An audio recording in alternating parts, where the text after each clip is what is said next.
Bezat Hashem, Balak, l'association de Balak et Bilam, vous avez entendu? Balak, les deux dernières lettres de Balak et Bilam, Amalek, donc ils se sont associés les deux ensemble, hein, et les deux premières lettres, Bal, ça veut dire enlever aussi. Bal, ça veut dire Baltashrid, Baltosif, c'est enlever, ne pas. Donc ils ont voulu enlever, Chazvé Shalom, la présence d'Israël sur terre. Ils se sont associés ensemble. Balak, parce que voilà, ils avaient peur, ils avaient très peur du clan d'Israël. Balak, c'est marqué qu'il a vu avec tous ces Ksamim, il avait de la magie et des astrologues, il a vu combien les Bnei Israël, ils ont un atid, un grand futur qui les attend, ils doivent rentrer en Israël, hériter toute la terre, donc il avait très peur. Après la guerre contre Sichon et Og. Et Bilam, lui, alors Bilam, c'est Bashkafa. Le problème avec le clan d'Israël, c'est un problème de fond. Le clan d'Israël, ils ont un match antinomique avec Bilam. Ces juifs là qui sont pudiques et séparés de la matière. Allez, on n'est pas là pour vivre comme des anges. Surtout Bilam qui avait des Asagot Gvoot, il avait des perceptions très élevées. Hein. Yodéa Da'at Elyon, comme il le dit à chaque fois, il a des machazé Shakai, il voit Shakai, il voit Hachem. Yodéa Da'at Elyon, il connaît le date d'Hachem. Hein. Yodéa Da'at Elyon, c'est la Torah, elle écrit, c'est qu'il connaissait Bémet. Comme c'est marqué Beremez. Lo yakum Israël ke Moshe Od. Il y a marqué, il n'y aura pas comme Moshe dans le clan d'Israël, mais chez les nations. Il y a eu Bilam qui était plus grand, aussi grand ou plus grand que Moshe Rabbeinu dans sa prophétie. Il voyait des choses que Moshe ne voyait pas. Mais comme il dit le Midrash, Yodéa Da'at Elyon, il connaissait le date d'Hachem, aval date atono lo. Mais il ne connaissait pas la pensée de son ânesse. Hein? Vous connaissez quelqu'un qui connaît le date d'Hachem, il sait ce qu'Hachem pense, mais il ne sait pas ce qu'elle pense son ânesse. Voilà, comme ça le Midrash il dit sur Bilam. Et c'est très drôle, c'est incompréhensible cette histoire. Hein? Comment tu peux connaître le date d'Hachem, tu sais ce que Hachem pense, mais tu ne sais pas ce que ton ânesse elle pense. À tel écart qu'Hachem il a fait un ânesse, il a créé une bouche à l'ânesse pour qu'elle puisse lui expliquer qu'elle est bloquée dans le chemin et que c'est pas de sa faute, qu'elle ne peut pas passer. Hachem a dû créer une bouche à l'ânesse, hein, à Ben Hashmashot. Il a créé toutes sortes de créatures un petit peu comme ça, entre ciel et terre, paranormales comme ça, à Ben Hashmashot, de la création. À la fin de la création, au moment où Shabbat est rentré, on s'arrête de créer, on passe à la journée de la spiritualité, où vendredi c'est encore une journée où il y a eu des créations matérielles, hein, il y a eu l'homme qui a été créé, création matérielle, on passe entre les deux mages, il a créé la bouche d'Ananès, la bouche de la terre qui a englouti Korach, il a créé les esprits, etc. Des créations comme ça qui sont entre matière et entre spiritualité. Il a créé la bouche d'Ananès pour parler à Bilam, qu'il entende un petit peu, qu'il entende raison. Donc c'était pas n'importe qui, Bilam, hein, la Mishnah dans Perek Relek, elle parle de lui, elle dit Kol Israël yesh lahem chelek là-bas, tous les juifs n'ont pas au monde futur, et sauf, elle dit une liste ensuite de juifs qui n'ont pas de part au monde futur, et là-bas elle fait une liste aussi de rois ou de personnages importants qui n'ont pas de part au monde futur, et Bilam il est dans la liste là-bas, donc c'est quelqu'un d'important, Akadosh Baruch Hu, il attendait de lui des choses. Quand tu donnes à quelqu'un des pouvoirs comme ça, alors tu attends de lui aussi des choses.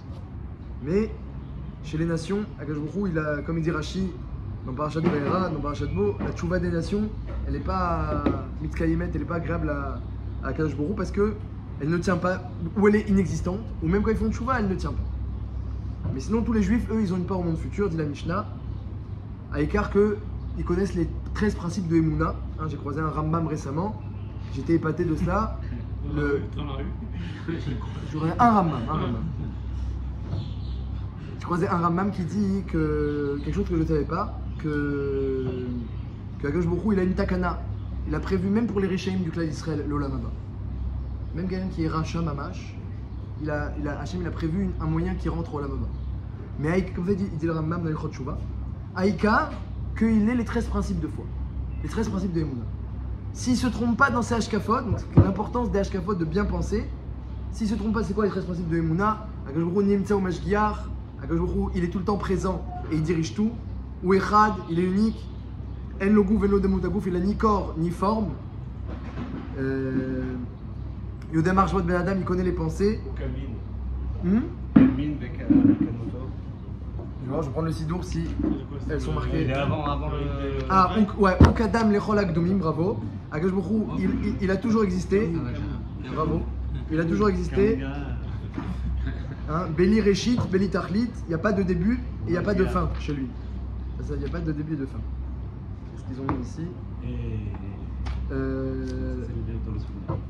Ensuite, à Torah Kula Mina Shamaim, la Torah est entièrement céleste. Velo Shelo Tishtane, elle ne changera pas. Shanevoa Emet, voilà, la prophétie a existé, parce qu'aujourd'hui on l'a plus, mais la prophétie a existé. Ça veut dire quoi? Ça veut dire qu'Akadosh Baruch Hu, il parlait Bémet au prophète, comme je vous parle, pas juste Roi HaKodesh, comme Rav Kanievski ou les grands tzadikim. Et là, il parlait mamash au prophète à l'époque du Beth Amikdash, jusqu'au Beth Amikdash Hasheni, à Tcheknestek Gdola, il y avait encore un Nevi'im. Le Rosh des Nevi'im, c'est Moshe Rabbeinu dans le clan d'Israël, chez les Homod, c'est Bilam. On va parler de lui. Et Akadosh Baruch Hu, il punit les Rechaïm, il récompense les tzadikim, le Mashiach viendra et les morts ressusciteront.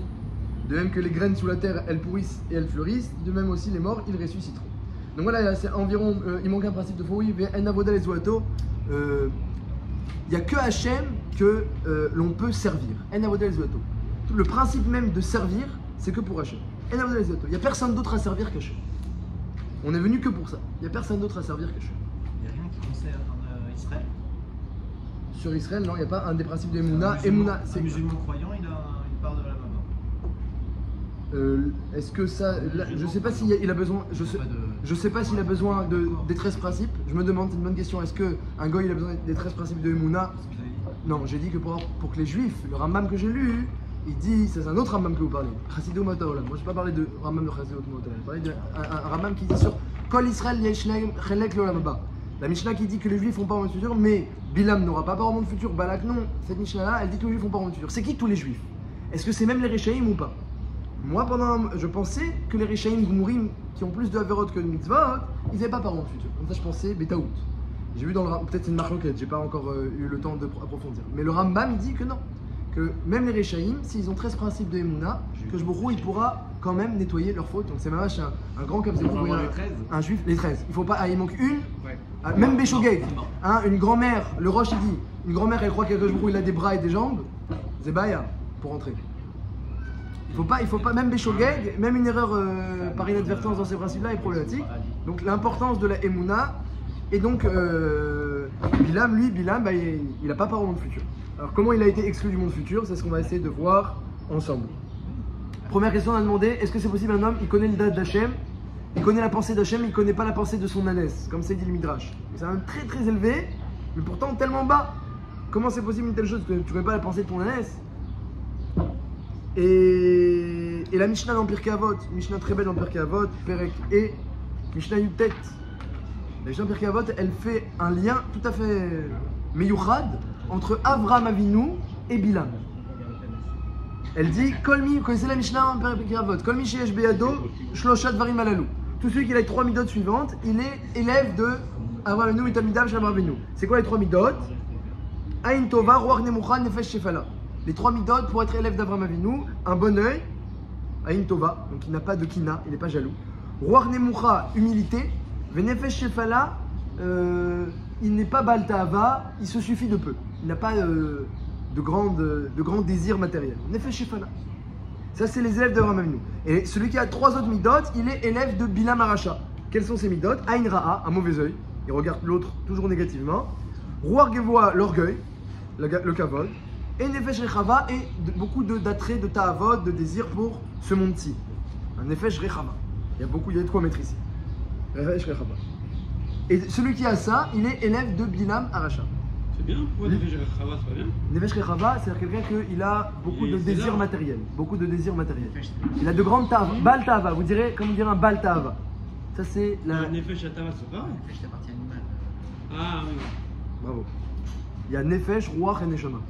Nefesh, ça peut être la partie là. Des fois, ça peut être. On peut parler aussi de Nefesh pour parler. Ça dépend des endroits dans Chazal. Voilà. Oh.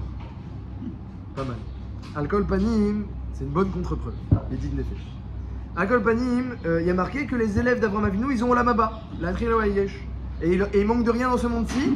Ochlim Bolamaz, ils manquent de rien dans ce monde-ci. Et ils ont Olam Haba. Et les élèves de Bilam Aracha, alors Yordim li Gainam, Yorshim Gainam, Yordim Versharat. Ils ont le Gainam et l'abîme profonde. Chez Neymar, Vata Elokim Toridem Versharat. Hachem, tu vas les faire descendre dans une abîme profonde. Anchidame Umirma, les gens rusés, les gens qui aiment le sang ou l'argent, Anshi Damim, il y a deux traductions. Lo Yeretsu Mehem, ils n'arriveront pas à la moitié de leur jour, Bilam est mort à 35-36 ans. Vani Eftarbar, et moi j'ai confiance en toi. Donc il y a une Mishnah très intéressante qui fait le parallèle entre Bilam et Avraham, avec les élèves de l'un, les élèves de l'autre.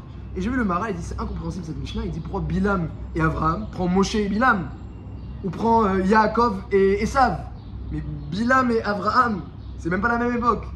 C'est quoi cette opposition? Il y en a qui disent que Bilam c'est un Gilgoul de Lavan, mais dans la Gemara Kazot. Avalakol Panim, on aurait dû prendre les mêmes époques si tu veux mettre l'un en face de l'autre. Yaakov et Lavan, Yaakov et Esav, Moshe et Bilam. Non, Avraham et Bilam. Et puis les élèves, Ah oui. ça c'est intéressant, pourquoi on parle d'élèves. Et à part ça, après on te dit, tu sais, ils mangent dans ce monde-ci et ils héritent le monde futur, les élèves d'Abraham Avinu. Alors que les élèves de Racha, ils descendent directement en Gehinam, Yorshim Gehinam, Yordim Yorsham. La Mishnah vient d'apprendre qu'il y a un monde futur, on a déjà vu le monde futur dans Perek Aleph. Les Mishnah ont déjà parlé du monde futur. On va parler du monde futur. On ne sait pas qu'Abraham va venir vers le monde futur et ses élèves aussi, et Bilam il a le Gehinam. Et même si tu veux me dire que peut-être le Chidouche, c'est qu'ils mangent dans ce monde-ci. Il y a écrit les élèves d'Abraham Avinu, ils ont aussi ce monde-ci. Et on voit que la Mishnah, elle insiste sur le monde futur des deux. Donc Il a l'intérêt pour le futur. Tamut Nafi Moti Sharim, il a dit qu'est-ce que j'aimerais avoir la mort d'Avraham Avinu. Tamut Nafi Moti Sharim, j'aimerais mourir comme les Avot. Mais il veut pas vivre comme la faute, juste mourir comme les Avot. Ça c'est Hachem, il fait du bien. Toute sa vie il fait ce qu'il veut, puis à la fin il meurt comme les Avot. Hein, et ça, il vient au monde futur, c'est marqué, hein, Midrash, hein, c'est pas une blague. Il met son talit sur sa tête, il s'assoit entre les tzadikim, il commence à se remuer comme ça. Puis Hachem il lui dit, mais qu'est-ce que tu fais là? Il dit, moi, j'ai fait Kiboud Avel. Hachem il le tire comme ça, il le tire, s'il le tire, c'est que c'est pas shoot, hein. Mais garde-toi avec cette titi, il le tire avec le talit, t'as pas de place ici. Les Rechaïm, ils veulent avoir aussi Olamama, ils veulent aussi. Mais ils sont pas dans le bon kivoun, ils sont pas dans le bon chemin. Donc c'est intéressant, c'est Michel Mara, il dit mettre les deux l'un en face de l'autre, Avraham et Bilam, Mamash, qu'est-ce que ça signifie? Donc évidemment, la paracha de cette semaine, c'est l'occasion de s'intéresser à ces personnages-là. Bilam, si la Torah nous en parle, c'est pas pour rien, c'est que quelque part, en nous aussi, il y a un petit peu, hein, de même que il y a un peu de Esav en chacun, parce que c'est l'ange du mal, c'est qu'on possède, c'est l'ange d'Esav. Alors si la Torah nous parle de Bilam, quand il dit le Shla Kadosh, c'est que chacun il a un peu un Bilam en lui. Et donc l'étude de la paracha, c'est le moment propice pour l'extirper, ce Bilam-là. À comprendre un petit peu. Bilam, la décomposition de Bilham. Bil, c'est Bal, il veut enlever Am, le peuple. Il veut enlever le peuple. Et Lak, c'est aspirer. Balak. Il veut aspirer le peuple. Et ensemble, ça fait Amalek. Il faut un rapport entre Bilam et Nimrod, justement, qui est pareil. Voilà, le Maral il dit, pourquoi on n'a pas parlé de Nimrod? Le Maral il demande, pourquoi on n'a pas parlé de Nimrod? Parce que pareil, c'est pas. Il voulait aussi Nimrod, il voulait enlever tout ce qui était peuple, tout ce qui était peuple. Là, le Maral il dit ces mots-là. Il dit, pourquoi on n'a pas parlé de Nimrod? T'avais qu'à dire Nimrod, Avram et Nimrod. Très belle question. Alors il dit comme ça, il dit qu'on n'a pas trouvé une comparaison dans la Torah entre deux personnages, dit le Maharal. Donc tout ce qu'on va dire, Beikaron, c'est pris du Maharal de Prague, Derech HaChaim, son livre sur Pirkei Avot. Là-bas, il est marir sur la paracha, Méod. J'ai pas besoin d'ouvrir d'autres livres tellement il dit des isodotes magnifiques sur la paracha, très profond. On va voir. Alors il dit le Maharal de Prague comme ça, que on n'a pas vu de parallèle dans la Torah, de aussi grand parallèle qu'entre Avraham et Bilam. Si tu regardes dans la Torah, tu vas voir que Mamash, les deux sont parallèles. Parce que Bilam, c'est Rosh Haumot. C'était le Rosh, le chef des Humot, que il a mis à la tête des Humot. Que chaque fois les Humot, ils avaient quelque chose, comme ça dans le Midrash, dans la Gemara, dans le Shabbat aussi. Ils allaient voir Bilam, ils disaient, mais qu'est-ce qui se passe? Monde Matan Torah, qu'est-ce qui se passe? Dès qu'ils avaient une question, ils allaient voir, dès qu'ils avaient un problème, ils allaient voir. Akash il a mis Rosh Haumot, et même la petite Lavo, c'est marqué quand les peuples vont venir se plaindre sur le fait qu'ils n'ont pas fait la Torah et qu'ils vont dire c'est de la faute d'Hachem qu'on n'a pas fait la Torah, il ne nous a pas donné. Alors je dis, je vais vous donner un prophète, je vais vous donner Bilam, vous allez le voir, vous allez le consulter. Et vous n'avez pas pourtant décidé de faire la Torah limite. C'est dans quel Gemara? Dans Masechet Trilat Avodazara, si je ne me trompe pas, dans Trilat Avodazara. Ils vont se plaindre les Humot que Hachem n'a pas eu la même anaga avec eux qu'avec le clan Israël. Hachem va dire, mais il y avait Bilam. Et les Rosh Haumot, de même qu'Avraham Avinu, c'est le Rosh Haumot. Moshe Rabbeinu, lui, il a sorti les Israël d'Égypte, il leur a donné la Torah, mais il n'est pas le Rosh Haumot. C'est pas sur lui que tient le clan Israël. Israël, il tient sur trois, comme un tabouret qui tient sur trois pieds, dit la Gemara, Avraham, Yitzhak et Yaakov. Mais Moshe Rabbeinu, lui, eh bien, il a été mitracède, il a fait beaucoup de bonté au clan Israël. Mais c'est pas de lui que descend le clan Israël. Bilam, lui, il est Rosh Haumot. Abraham aussi, il a eu ce rôle-là de Rosh Haouma, le début de la Houma. Mais c'est marqué dans le Midrash aussi, que Bilam, il a initié et innové beaucoup de choses chez les Houmot HaOlam. Il a initié et innové, comme dans le Midrash, notamment dans la Touma. C'était un des grands prédécesseurs, comme ça, un pionnier, Bilam, chez les Houmot. Dans le Midrash, on est marré sur ce côté-là. Donc le Maharal dit déjà que lorsqu'on veut parler d'un Rosh, quelqu'un qui est au début, qui est un prédécesseur, un pionnier, on parle pas de Moshe Rabbeinu. On parle ou de Abraham ou de Yitzhak et de Yaakov. Mais pas de Moshe. Et pourquoi pas Yitzhak ou Yaakov? Et alors ça dit le Maharal, il dit, regarde dans la Torah, tu vas voir des points communs extraordinaires entre Balak et Bilam et Avraham Avinu. Tu vois toujours Avraham Avinu quand il se déplace, Vayachavosh et Tramoro. Il prend son âne. Vetchne Naharavito. Et ces deux jeunes avec lui. Ouais. Et pareil, et pour Bilam, qu'est-ce qui est marqué?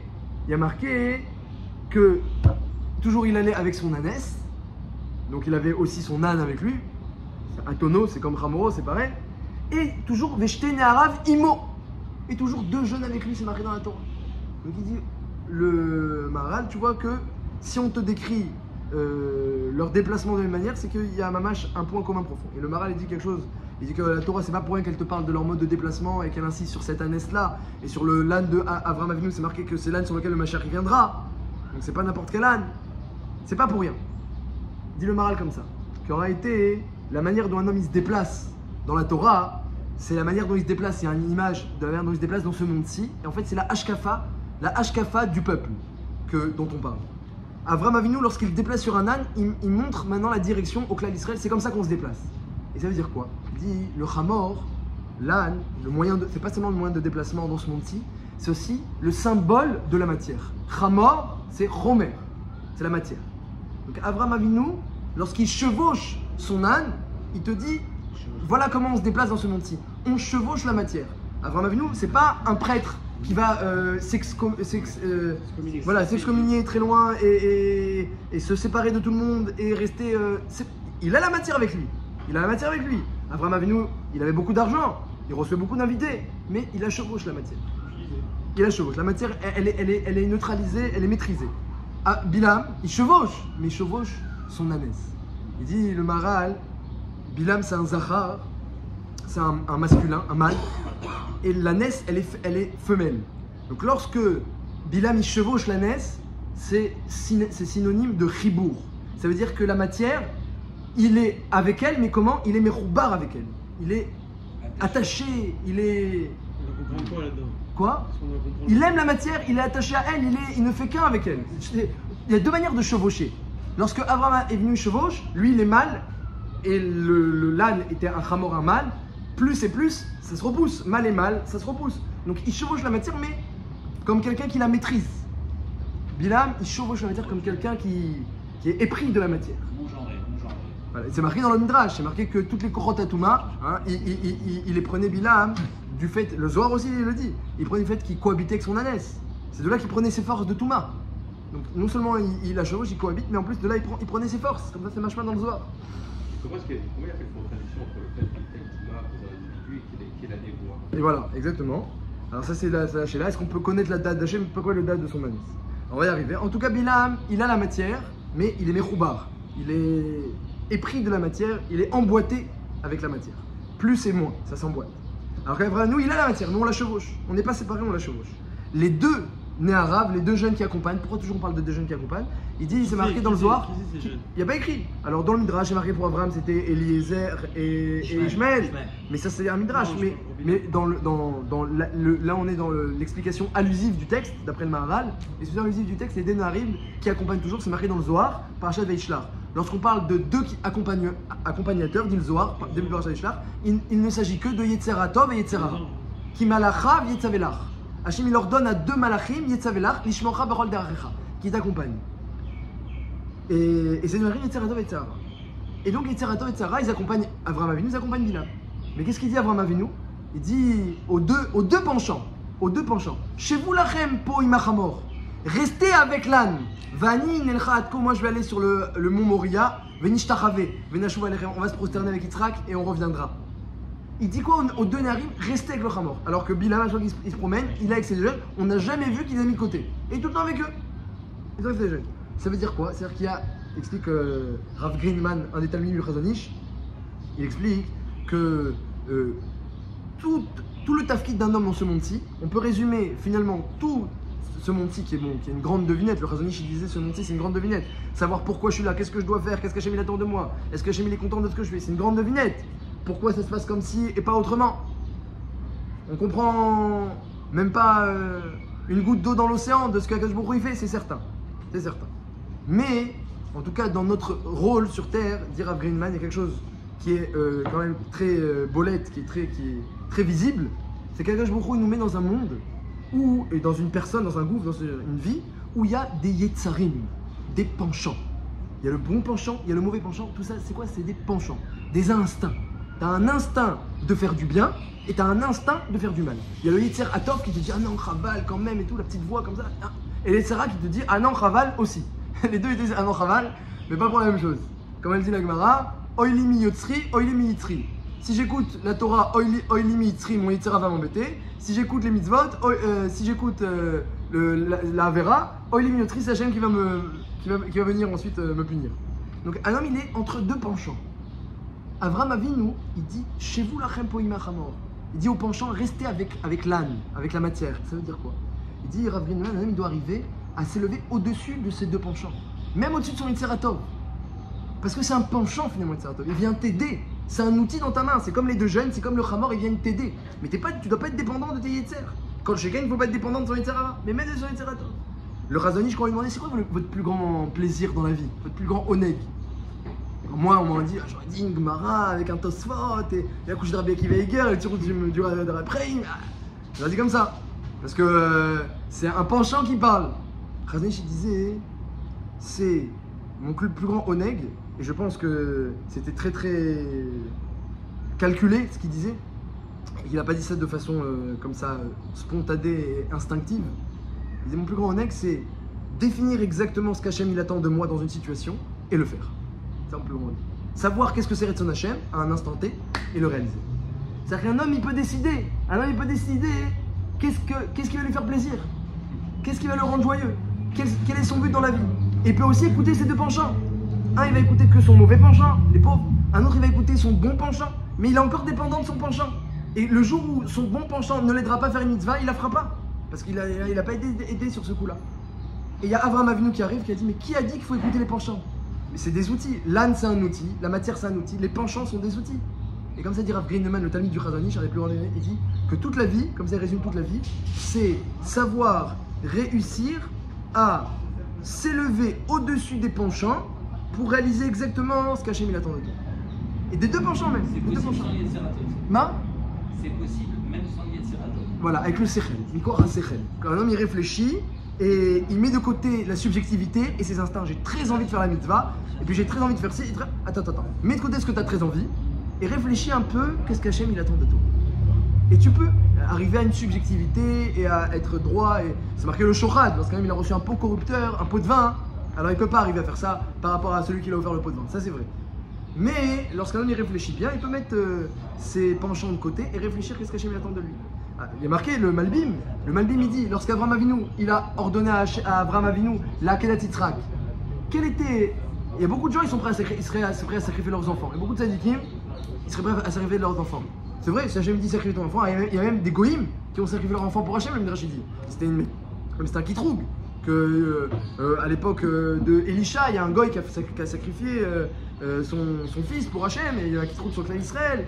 Et grâce à la femme de Ovadia, le kitroug qui a empêché ses enfants de travailler dans le gouvernement. Alors le kitroug s'est arrêté. Alors Kolpanim, il y a des goïms et il y a même des juifs qui sont prêts à faire ça. C'est quoi la grandeur d'Avraham Avinu? Et le Malbim il dit la grandeur d'Avraham Avinu, c'est d'avoir réussir à comprendre qu'est-ce qu'Hachem il attend de lui dans cette épreuve-là. C'est très difficile. Prends ton fils, amène-le là-bas, va vers un endroit que je te dirai, fais-le monter en Ola. Attends, tu m'as dit, c'est mon fils, c'est le peuple d'Israël, Koyele Chazara, c'est de lui tu auras ta descendance. Puis maintenant tu me dis le monter en Ola, puisque ça veut dire, qu'est-ce que ça veut dire le monter en Ola? Il n'a pas dit de le tuer, le monter en Ola. Avant même nous, il a fallu qu'il mette de côté son amour pour son fils, et son amour pour le clan Israël, et son envie. Il avait une envie terrible de fonder le clan Israël. À quelqu'un qui a parlé Bechutzpah à Hachem. Jusqu'à quand j'ai pas d'enfant? À quoi ça sert que Hachem dit je vais donner au Lamaba? Il dit à quoi ça sert au Lamaba? J'ai pas le clan Israël. Qu'est-ce que. Mati Delnar, il va à Oler Hariri. Qu'est-ce que tu vas me donner? Je suis stérile. Et après, Hachem lui dit de faire monter son fils. La plus grande difficulté, c'est réfléchir qu'est-ce qu'Hachem il attend de moi. Dans le bilboul d'émotions et de penchants. Et ça peut être des fois des bons penchants, mais c'est quand même, c'est un instinct. Et l'homme, il a une mitzvah de s'élever. Donc ça, c'est Abraham Avinu, lorsqu'il a fondé le clan d'Israël, il est le pionnier, il a créé une nation, et ça c'est notamment grâce à l'étude qu'on arrive à faire ça. Parce que lorsqu'on est dans l'étude, il n'y a pas de place pour les instincts. C'est match la réflexion, on prend le texte, on prend la halakha, on prend le rachid, de toute façon on réfléchit. Et l'homme, avec ça, il fait de la musculation de sa neshama, de son esprit. Et après, dans sa vie, avec la lumière de la Torah, il pourra aussi éclairer les endroits un peu plus obscurs de sa vie avec cette lumière de la Torah qu'il a acquis en lui. Parce que la lumière de la Torah, elle rentre en toi lorsque tu remues la braise, pour prendre le machal de nos sages. Eh bien, ça c'est Abraham Avinu. Abraham Avinu, il vient et il dit la matière, on l'utilise, pas comme certaines nations, mais on la chevauche. Et on la chevauche pas en étant emboîté avec elle, en étant épris d'elle, on la chevauche en la maîtrisant. Et quand il faut, on la met de côté. C'est pas qu'avot que le Hamor va monter sur Amoria, c'est pas qu'avot. Les deux penchants, sont sautés. Maintenant, on va faire Retzon Hashem. Netto, sans les penchants. Et Bilam, c'est pas du tout comme ça. Bilam, il veut bien faire la volonté d'Hachem, mais la volonté d'Hachem, attends, la volonté d'Hachem est avec le kavod. Quand Hachem a dit que vous n'êtes pas assez Mechoubadim, vous les gens de Moab et les Sarim qui sont venus, vous n'êtes pas assez honorables pour que je vienne. Et puis c'est quoi ce que vous me proposez, combien ça paye? Moi je fais ce que Hachem me dit. Mais je fais ce que Hachem me dit avec le kavod, je fais ce que Hachem me dit avec l'argent, je fais ce que Hachem me dit, mais ça n'empêche pas qu'il cohabite avec son AS, mais je fais ce que Hachem me dit, il n'y a pas de problème. Hachem il n'a pas dit le contraire. Hachem au début il a dit n'y va pas, mais la deuxième fois il n'a pas dit n'y va pas. Il n'a pas dit le contraire, non. Je fais ce que Hachem me dit, mais eh bien, avec les deux penchants et avec la présence de la matière. Abraham il ne fait pas de calcul ensuite. Pas de calcul. C'est pas que ça. Non, il y a beaucoup de. Alors, Abraham Avinu, c'est marqué Adam ou Vehama Toshi Hachem. Il y a marqué qu'il y a deux étapes chez Abraham Avinu. Adam ou Vehema. Adam, c'est-à-dire que tu réfléchis comme Adam Arishon, avec le sechel d'Adam Arishon, qu'est-ce qu'Hachem attend de toi. Et une fois que tu as compris, tu le fais comme une Vehema. C'est pas par le calcul, on fonce. D'abord, on réfléchit exactement, comme ça je me rappelais, mon Rosh Yeshiva Rav Katz, à Paris, il disait toujours comme ça. Réfléchis un maximum, qu'est-ce qu'Hachem attend de toi. Mais une fois que tu as décidé, tu reviens plus en arrière. Tu fonces, tu te retournes pas. Adam ou Vehema, Toshi Hachem, alors Hachem va t'aider. Al-Kol Panim, ça c'est le Yesod, et finalement toutes les mauvaises midot, elles découlent de cela, explique le Maharal, et toutes les bonnes midot aussi. Aïn Tova, comme il dit Rachid dans Pierre Kavod, c'est quoi Aïn Tova? Le bon œil. Alors il y a trois dargotes dans l'homme, il y a le corps, il y a le gouffre, qu'on appelle aussi des fois Nefesh, je ne sais plus c'est qu'a dit, Nefesh, il y a le gouffre, il y a la partie un peu plus élevée, Rouar, c'est une partie un peu plus morale et spirituelle de l'homme, et puis il y a l'esprit, il y a le Sechel dans l'homme, il y a trois parties. Et ces trois parties-là, lorsqu'elles sont emboîtées avec la matière, elles possèdent des mauvaises midot. Lorsque le corps il est emboîté avec la matière, il a Nefesh Rechava, il a très faim de matière, parce qu'il est emboîté avec elle, il a très faim, très soif de matière. Ça c'est Nefesh Rechava. Imitenli balak, melo beto, melo zav, melo kesef. S'il me donnait sa maison remplie d'or et remplie d'argent, je pourrais rien faire. Ça veut dire, de là tu vois qu'est-ce qu'il attendait comme Sachar Bilam, il dit Rachid. Donc ça c'est quelqu'un qui est emboîté avec la matière, son corps va demander beaucoup de ta'avot. Ensuite il y a le rouar. C'est quoi rouar? Il dit le Maharal, rouar c'est comment tu perçois les autres. Comment tu perçois les autres? Est-ce que tu es un homme sympa, qui est agréable, qui aime les gens? Ou alors non, t'as un œil négatif sur chaque personne parce que qu'est-ce qu'elle va me faire, qu'est-ce qu'elle va pas me faire, qu'est-ce qu'elle va m'aider, qu'est-ce qu'elle va pas m'aider. Donc celui qui a emboîté avec la matière, il supporte pas la présence matérielle de l'autre. Comment je peux supporter que l'autre existe? Il me prend de la place, il me prend de l'air. Et s'il me prend de l'argent, encore pire. Et si alors, il m'endommage, alors c'est fini pour lui. Ça c'est ce qu'on appelle Aïn Ra'a. Aïn Ra'a. Il y a Aïn Tova et Aïn Ra'a. Donc celui qui est pas emboîté avec la matière, il a Nefesh Shefala, une âme qui est peu désireuse. Il se suffit de peu, Nefesh Shefala. Celui qui le corps est emboîté avec la matière, le corps a très faim. Celui dont le moral, le cœur, le rouar est emboîté avec la matière, alors il supporte personne. Et celui dont le rouar, il est séparé de la matière, alors au contraire, il a un œil positif, Aïn Tova sur tout le monde. Au contraire, il voit les autres positivement et il veut leur faire du bien, il veut les aider. Aïn Tova. Parce que de toute façon, la matière, il n'est pas attaché à elle. Et au contraire, les mitzvot, la spiritualité, il est attaché. Alors, comme il disait Rav Israël Sananter, la matière de mes bnei beti, les besoins matériels de ma femme et de mes enfants, c'est ma spiritualité. Comme il disait Rav Israël Sananter. la matière, ça peut être de la spiritualité. Quand c'est la tienne, c'est pas. Mais quand c'est celle des autres, c'est la spiritualité. Donc quand quelqu'un il est dérangé par l'existence matérielle de l'autre, par les possessions matérielles, donc parce qu'il aime tellement la matière qu'il ne veut pas quelque chose des autres, il ne peut pas avoir un œil positif sur la matière des autres. Mais quand quelqu'un il est attaché à la spiritualité, et son âme, son cœur est séparé de la matière, alors au contraire, la matière des autres c'est ma spiritualité, donc il aura une tova sur tout à chacun. Ça c'est Moshe Rabbeinu par exemple qui avait une tova, et Avraham Avinu qui avait une tova. Ensuite il y a le sechel. Le sechel, l'esprit, lorsqu'il est attaché à la matière, eh bien il attend du kavod. Le sechel c'est la partie la plus haute de l'homme, il attend qu'on le respecte, qu'on l'honore, parce que c'est le kavod, c'est le plaisir, on va dire, le plus élevé, le plus spirituel. Hein, Olam Haba, c'est un monde qui est fait de kavod. Donc c'est le plaisir le plus élevé. Donc c'est ça que le sechel, que la neshama, elle peut être née, comme lorsqu'elle est attachée à la matière. Et la neshama qui est le sechel qui est détaché de la matière, alors au contraire, il est humble. Il est humble au contraire même. Le sechel, lorsqu'il est détaché de la matière, alors il amène à l'humilité. Parce que lorsqu'un homme il réfléchit bien quels sont ses devoirs par rapport à Hachem, par rapport aux autres, et qu'il n'est pas du tout en harmonie avec elle, alors il est très humble. Qu'est-ce qui me revient et qu'est-ce que, à part des punitions, et pourquoi je mériterais ci ou je mériterais quelqu'un a un sechel qui voit ses devoirs avec son sechel, au lieu de voir ce qui lui revient, le kavod qui lui revient, il voit les obligations qui lui reviennent. Alors il s'enorgueillit jamais, au contraire il voit toujours ce qu'il doit faire et ce qu'il n'a pas fait, ce qu'il a manqué, et donc jamais il a la place pour s'enorgueillir. Donc finalement voilà, on dit le Maharal, les trois midot de Bilam, c'est les trois parties de l'homme lorsqu'elles sont attachées à la matière. Les trois parties de Avraham Avinu, c'est les trois parties de l'homme aussi, le corps, l'esprit, le cœur et l'esprit, lorsqu'elles sont détachées de la matière. C'est ça les trois midot. Nefesh Shefala, Ruach Ain Tova et Ruach Nemucha, l'humilité.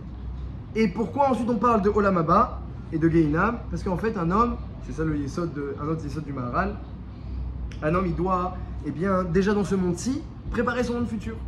Hein, ce monde-ci, c'est l'antichambre, c'est le prosdor, dit la Mishnah en Pirkei Avot, c'est un moment où on se prépare. Tu te prépares et tel que tu es dans ce monde-ci, ainsi tu arrives au monde futur. Hein, quand Onkelos, que c'est Onkelos, il était goy au début. Et après il a dit à son oncle, Kessar, le César, qui veut étudier la Torah. Alors son oncle a dit, écoute, étudie ce que tu veux, mais je fais pas la Brit Mila. Je peux étudier la Torah, je peux étudier la Torah. Et après, Onkelos il a fait la Brit Mila. Alors son oncle l'a rappelé, et il a dit, pourquoi tu as fait la Brit Mila? Il a dit, j'ai essayé d'étudier, j'arrivais pas. On m'a dit que tu fais la Brit Mila, tu peux commencer à étudier la Torah. J'ai fait la Brit Mila, maintenant j'arrive à étudier. Bon, son oncle il s'est fâché. Après quand son oncle est mort, alors Onkelos entre temps est devenu un Tana Kadosh, il a écrit le Targum Beruach HaKodesh qui avait été dit à Moshe Orsinaï, il a retranscrit ce Targum Onkelos, qui est dans tous les Chumashim. Et lorsque son oncle est mort, il est revenu en rêve. Son oncle et il a vu son oncle qui était tout brûlé de cendres, fait de cendres, il brûlait au Gehinam. Et il lui a dit à son oncle, qu'est-ce que tu vois en haut dans le là-bas? Il dit, je vois tous tes rabbanim. Rabbi Akiva, Rabbi Eliezer, tous les grands rabbanim, ils sont tout en haut du monde futur. Alors qu'est-ce que tu te conseilles de faire dans la vie? Maintenant tonton. Il dit, je te conseille de détester les juifs et de leur faire des décrets et alors là tu réussiras, tu verras comment tu réussiras. Alors j'ai vu le Farshim, il demande c'est quoi ça? Il voit les grands rabbanim, les Amoraïm et Tanaïm plutôt élevés et il dit à son neveu, déchire les juifs. Et en réalité, il dit Rav Pinkus, parce qu'un homme, la shkafa qu'il a acquis dans ce monde-ci, c'est pour ça qu'on a commencé avec les principes de foi, la manière de voir ce monde-ci, la manière de percevoir ce monde-ci, eh bien, elle t'accompagne au monde futur. Donc quand tu arrives au Olam Haba, quelqu'un par exemple, il aimait beaucoup les hamburgers, et au Olam Haba, il dit oui, les hamburgers. On dit ah non, il n'y a pas ici, ah c'est embêtant. Ah, c'est le Gehinam, c'est embêtant. Tu sais, un homme, toute sa vie, il a vu que ce qui réussit dans la vie, c'est persécuter les juifs, parce que la Gemara dit attention, la Gemara dit dans Megillah, celui qui persécute les juifs, il passe au pouvoir direct. Hein, c'est pas faux ce qu'il a dit, donc c'est pas, dans Olam Ha'emet, on dit pas le sheker. La Gemara elle dit, celui qui persécute les juifs, il passe au pouvoir. Pourquoi? Parce qu'Akadosh Baruch Hu, il a toujours besoin d'un bâton entre ses mains pour faire des menaces au peuple Israël pour qu'il fasse tchouva, ou des fois des décrets pour les punir. Donc un homme politique, dit la Gemara dans Megillah, qui persécute les juifs, Kofetz Berosh, il passe au pouvoir direct. Parce qu'il sera le parfait outil entre les mains d'Hachem. Donc Kessar il a vu ça, il a compris ça dans sa vie, que dès qu'il persécutait ça marchait au pouvoir. Donc tout de suite il a dit à son neveu, tu veux réussir dans la vie, persécute les juifs. Et ta Hashkafa, même s'il perçoit les grands rabbanim au monde futur, sa Hashkafa il la garde. Alors maintenant, la Sheila elle est un petit peu de cette manière mais oui. Une question par rapport au principe de foi, j'ai loupé le début, mais comment, si on prend les principes de foi, on peut très bien se mettre dans l'axe de Bilam et dire que ces principes de foi ils sont respectés. Oui, mais Bilam, par exemple, on voit, il manque à ses principes de foi. Par exemple, il dit ah, tiens, Hachem, il sait pas tout. Parce qu'il me demande c'est qui ces hommes-là. Un démarche au Nadam. Ah, peut-être Hachem, il se repose maintenant. Alors, je vais en profiter pour maudire que lui, Hachem m'a dit de pas maudire, mais peut-être j'aurai un moment où je vais pouvoir. Il va pas voir. Il calcule quand même. Oui, mais Non, il a des erreurs. Il a des erreurs de perception d'Hachem. Il croit qu'on peut réussir à se faufiler entre le filet et un émail du filet et tromper Hachem. Ouais, pas mal, c'est pas mal. Il lui manque des principes d'Emouna à Bilam. C'est une perception des choses. On sait que Moshe Rabbeinu, il a fait des choses de lui-même. On sait qu'il a négocié avec Akadosh Baruch Hu. Oui, non, mais Bilam il dit Hachem, ah tiens, Hachem il sait pas c'est qui ces hommes-là, et je vais peut-être trouver un moment où il regardera pas et je vais maudire que l'Israël. Que je me trouve, il est Nimtsa ou Meshgiar, Viodem Arshot Adam. Il connaît tout, il dirige tout, il n'y a pas une seconde où Iné Loyanum Veloishan Shomer Israël. De l'autre côté, il dit qu'il attend de savoir ce que Hachem il veut de lui. Oui, oui, parce qu'il sait que, avec tout ce qu'il voit, il sait qu'il a du pouvoir, ce Dieu. Il pense qu'il veut le feinter. Voilà. Il calcule. On peut feinter, ouais, on peut feinter. Et que les Ta'avot ont leur place dans ce monde. C'est une erreur d'Ashkafa aussi. Les Ta'avot ont leur place. On peut cohabiter avec son ânesse et être un prophète. Il n'y a pas de problème. Et pourquoi il connaissait le date d'Hachem, il ne connaissait pas le date de son ânesse? Qu'est-ce que ça signifie? Parce que connaître le date de son ânesse, c'est le minimum du Derech de Midot. On va dire un peu plus. Connaître le date de sa famille, c'est-à-dire les membres de sa famille, qu'est-ce qu'ils ont besoin et qu'est-ce qu'ils ressentent, c'est déjà un peu plus élevé comme midot. C'est le minimum aussi pour avoir une famille, fonder une famille, mais au moins connaître le minimum de Rederet avec ton moyen de locomotion, c'est une ânesse que tu connaisses un peu de Rederet avec elle. Non, même ça il ne connaissait pas. Donc Bilam, c'est le problème, c'est que il n'a pas les midot. Le midot, elle lui manque, comme on a dit. Il y a un problème de midot. Son ânesse, elle avance pas dans mon chemin, bah il la frappe. À quelqu'un, elle dit, mais pourquoi tu crois que vraiment j'agis comme ça, que c'est pour rien que je me comporte ainsi? Il y avait un malard qui m'a bloqué le chemin. Elle lui explique l'ânesse. J'ai jamais agi comme ça avec toi. Alors pourquoi tu me frappes 3 fois? Shalosh Regalim. Tu crois que tu vas pouvoir tuer les juifs qui fait Shalosh Regalim? Elle lui a dit. Donc en passage. Malgré ça, il bouge pas. Hein? Malgré ça, il continue. Non, alors, c'est marqué, il a continué son chemin. Mais il est resté bouche bée quand même devant son ânesse. Il est resté bouche bée. Mais la négo, elle aboutit avec Akadosh Baruch Hu. On a l'impression que la négociation, elle aboutit avec Akadosh Baruch Hu. oui. Qui lui dit, tu peux pas. Bon, ok, vas-y, demain matin. Mais attention, tu dis pas. La Gemara elle dit que la chutzpah, la azout panim aussi, la azout, la chutzpah, toutes les genres d'insolence et d'effronterie, c'est malchut belotagar, c'est une royauté sans couronne. Il y a une force à cela, Mais Anshe Damim ou Mirmal, lo yeretsu mehem, tu regardes s'ils arrivent à la moitié de leur jour. Regarde si Bassov ça finirait mal. Voilà, Là à Nava, regarde Avram Avinu, là à Nava, regarde les grands rabbins d'Ol Israël quand ils ont suivi leur chemin de Nava. Rav Eloliopian, il était très très cholette sur lui-même. On lui servait un plat, Rav Eloliopian, il prenait sa fourchette, il dessinait exactement ce qu'il va manger. Et il mettait de côté ce qu'il va pas manger. Il décidait et après il commençait son repas. Jamais il a touché à quelque chose qu'il comptait pas manger. C'est dans son assiette. Tu vas avoir faim. Hein. Il décidait, tiens, qu'est-ce que j'ai besoin pour être en bonne santé? J'ai besoin de ça, et après non. On dit le chemin que tu veux emprunter, Hachem il te. Et ouais, le chemin. Et alors, il vous dit? Non, c'est-à-dire que au départ, il lui dit n'y va pas, mais à la finale, si tu veux y aller. Ouais, André, ce qu'il dit, il répond à votre question, il dit Bederer Shadam Rotsem Olechimoto. Que je me comme il laisse le libre arbitre à l'homme, alors même lorsqu'il te fait savoir quelque chose, si toi tu insistes, il te laisse continuer dans ton chemin. C'est ça la force de l'effronterie. Et alors, une fois Rav Pian, parce qu'on parle de lui, il a rencontré il était jeune frère, il a rencontré un Admour, un grand rabbi comme ça, chassid. Il a rencontré un Admour, il a dit je peux avoir une bracha. Le Admour il a dit quelqu'un que. Déjà, lorsqu'il est jeune frère, il a autant de Gilouim de Eliyahu Hanavi, je peux pas lui donner une bracha. Quand il a dit le Admour à Eliyahu Hanavi. Il a dit quand même, donnez-moi quand même. Il a reçu une bracha de Admour. Donc, quelqu'un qu'il arrive à être cholette, c'est marqué, Agar, lorsqu'elle vivait chez Avram Avinu, après, lorsqu'elle s'est enfuie de Sarah, parce que Sarah était dure avec elle, elle a rencontré un malach, elle n'a pas eu peur. Le Midrash dit parce que Agar, elle était meloumédette, elle avait l'habitude de voir des malachim chez Avram Avinu. Quelqu'un qui est cholette sur la matière, il atteint des dargotes extraordinaires. Quelqu'un qui est cholette sur la matière. C'est la darga de Shlemut, il dit le Maral. Le Maral, il dit quelque chose de très très fort. Deux choses très fortes, il dit le Maral. Comment ça marche? Il y a deux notions qu'il faut que je vous dise là, avant qu'on finisse. Comment ça marche le Haïnara? hein, il écrit que Bilam il avait le Ainara et donc il est endommagé par son œil. Comment ça marche le Ainara? Tu regardes et ça se casse, comment ça marche? Sarah Menou, elle a mis Ainara sur Agar, elle a fait une fausse couche. Comment ça marche? Il dit, le Maharal, Ainara, comme on a dit, ça vient de le fait que tu es emboîté avec la matière, que tu es épris de la matière.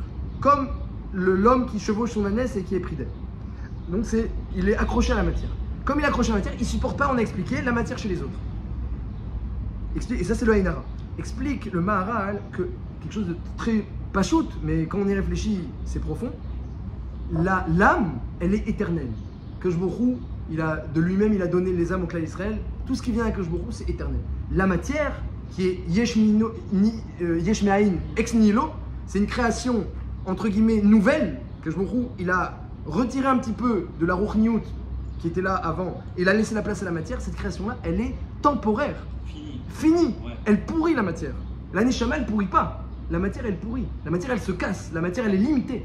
Lorsqu'un homme, il s'attache profondément à la matière, dans son œil, dans son cœur, dans son sang, alors ensuite, il a cette force-là de destruction. Parce que la matière, c'est elle qui amène cette force-là de destruction. Et même lui-même, Bilam, sauf il s'est autodétruit à 35 ans. Oui, les grands hommes qui ont conquis le monde, Napoléon, 35 ans, Alexander, 36 ans, Alexandre le Grand. Les hommes qui avaient comme ça une shlita sur la matière, c'est-à-dire pas une shlita, mais voilà, qui avaient des sheifot de matière, des aspirations. Et le contraire, bravo, les gens qui sont humbles, qui sont détachés de la matière. Mais les colos spirituels, mais détachés de la matière. Les grands rabbinim, tu vois combien Arichut Yamim extraordinaire. Ils mangeaient du pain, Rav Edelstein, à la Vachalom, avec du pain avec de l'eau, du pain de Shabbat, les restes, avec de l'eau chaude. Il dit, pourquoi je mets du thé, pourquoi je mets du sucre? M'explique-lui de l'eau chaude. Et il prenait comme ça son pain un peu rassis avec de l'eau chaude. Et c'est tout, il demandait rien à personne. Et quelqu'un qui s'est séparé de la matière, comment ils ont fait de Arichut Yamim? Comment ils ont fait de Arichut Yamim? Et que quand il était en Cheder Tipoul Nimrat, en soins intensifs, ouais. Les derniers jours de Gershom, il donnait chiour en soins intensifs. Et c'est son dernière heure de vie, il a écrit un chiour. Il parlait dans le journal, ils ont montré le Ktaviad. Tu connais quelqu'un que cette dernière vie, il écrit un chiour sur Masalat Sanhedrin d'Avav? C'est quelqu'un que Deshenim vers Ananim Iyou, la guide qui achar Hashem Tourivo Avedablo. À la fin de leur vie, ils sont encore pleins de force. Pourquoi? Parce qu'ils n'ont pas d'attache avec ce qui se détruit, avec ce qui pourrit. Ils sont complètement spirituels. Et juste une chose, parce qu'il y a une erreur. Un petit peu de Hashkafa, des fois, on parle d'être séparé de la matière. Kedoshim Tiyou, Ramban dit, soit séparé de ce qui est superflu, de la matière, des plaisirs, etc. Alors là, donc, ça donne une image un petit peu négative et chrétienne presque. Voilà. Et non, alors, oui, c'est vrai.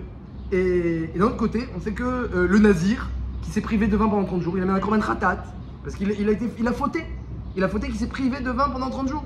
Et celui qui n'a pas goûté une bonne chose, c'est vrai qu'à la fin de la Seret Kiddushin dans les Yerushalmi, qu'il y avait un Rav, j'ai oublié son nom, gardait des proutotes toute l'année pour quand il y avait les nouveaux fruits, il allait acheter pour pas que j'ai, mais ils me disent, pourquoi t'as pas goûté ce fruit-ci, pourquoi t'as pas goûté ce fruit-là? Alors, il y a les deux Hashkafot dans la Torah. Les deux Hashkafot. C'est complètement contradictoire. Que quelqu'un qui jeûne, on l'appelle Kadosh, et qu'on l'appelle Choté. C'est marqué Shmuel dit, celui qui jeûne, qui fait un Tanit, c'est le Choté. Mais on l'appelle aussi Kadosh.